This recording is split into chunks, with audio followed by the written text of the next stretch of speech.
नमस्कार मित्रों, आर्यालोक में आप लोगों का स्वागत है। अगर इस चैनल में आप लोग नए हैं तो इस चैनल को सब्सक्राइब कर लीजिए और लाइक कर दीजिए। तो आज हम कहानी सुनेंगे एक राजा और समाज पालक की। तो कहानी से पहले कुछ मैं बताना चाहता हूँ। तू करता वही है जो तू चाहता है, पर होता वही है जो मैं चाहता हूँ। तू वही कर जो मैं चाहता हूँ, फिर होगा वही जो तू चाहता है। तो चलिए कहानी को शुरू करते हैं।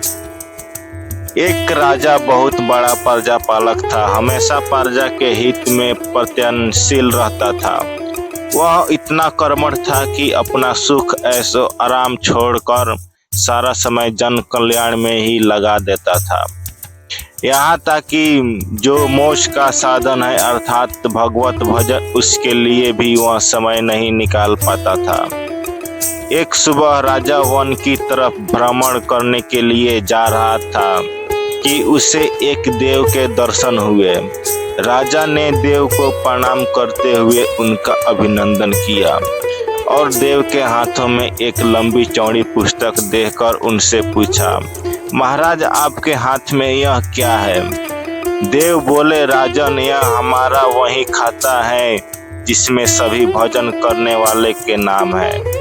राजा ने निराशक युक्त भाव से कहा, कृपया देखिए तो इस किताब में कहीं मेरा नाम भी है या नहीं।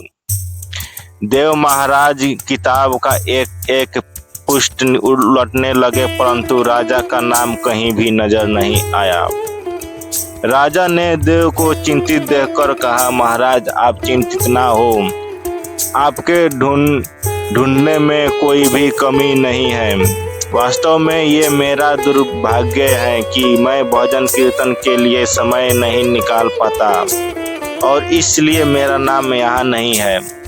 उस दिन राजा के मन में आत्मग्लानि सी उत्पन्न हुई, लेकिन उसके बावजूद उन्होंने इससे नजरअंदाज कर दिया और पुण्य परोपकार की भावना लिए दूसरों की सेवा करने में लग गए। कुछ दिन बाद राजा फिर सुबह वन की तरफ टहलने के लिए निकलते तो उन्हें वहीं देव महाराज के दर्शन हुए। इस बार भी उनके हाथ में एक पुस्तक थी। इस पुस्तक के रंग और आकार बहुत भेद था और यह पहली वाली से काफी छोटी भी थी। राजा ने फिर उन्हें प्रणाम करते हुए पूछा, महाराज आज कौन सा वही खाता आपने हाथों में लिया हुआ है? देव ने कहा, राजन आज के वही खाते में उन लोगों का नाम लिखा है जो ईश्वर को सबसे अधिक प्रिय हैं। राजा ने कहा, कितने भाग्यशाली होंगे वो लोग, निश्चित ही वे दिन रात भगवत भजन में लीन रहते होंगे। क्या इस पुस्तक में कोई मेरे राज्य का भी नागरिक है? देव महाराज ने वही खाता खोला और वे क्या किए, पहले पन्ने पर पहला नाम राजा का ही था। राजा ने आश्चर्यचकित होकर पूछा, महाराज मेरा नाम इसमें कैसे लिखा हुआ है? मैं तो मंदिर भी कभी कभार जाता हूँ। देव ने कहा, राजन इसमें आश्चर्य की बात है। जो लोग निष्काम होकर संसार की सेवा करते हैं, जो लोग संसार उपकार में अपना जीवन अर्पण करते हैं, जो लोग मुक्ति का लोभ भी त्याग कर प्रभु के निर्बल संतानों की सेवा सहायता में अपना योगदान देते हैं, उन त्यागी महापुरुषों का भजन स्वयं ईश्वर करता है। ये राजन तू मत पछता कि तू पूजा पाठ नहीं करता, लोगों की सेवा कर, तू असल में भगवान की ही पूजा करता है। परोपकार और निश्चय स्वार लोक सेवा की किसी भी उपासना से बढ़कर है।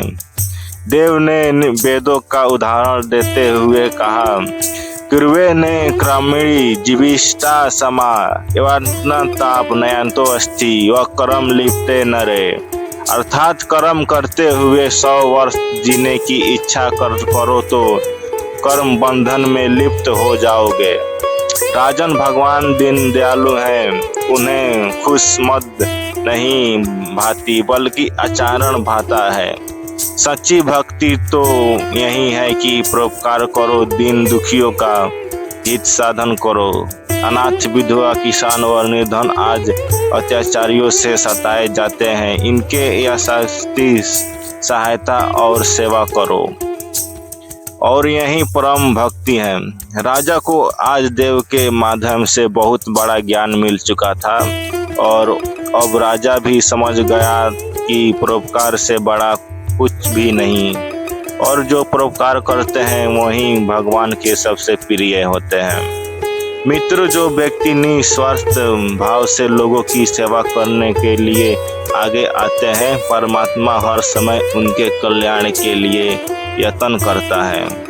हमारे पूर्वजों ने कहा भी है, परोपकाराय पुण्याय भवति, अर्थात दूसरों के लिए जीना, दूसरों की सेवा को ही पूजा समझकर कर्म करना, परोपकार के लिए अपने जीवन का सार्थक बनाना ही सबसे बड़ा पुण्य है। और जब आप भी ऐसा करोगे तो स्वयं ही आपको वह ईश्वर के प्रिय भक्तों में शामिल हो जाओगे। धन्यवाद दोस्तों, ये कहानी अच्छी लगी हो तो कमेंट में जरूर बताइए। मिलते हैं अगले वीडियो में।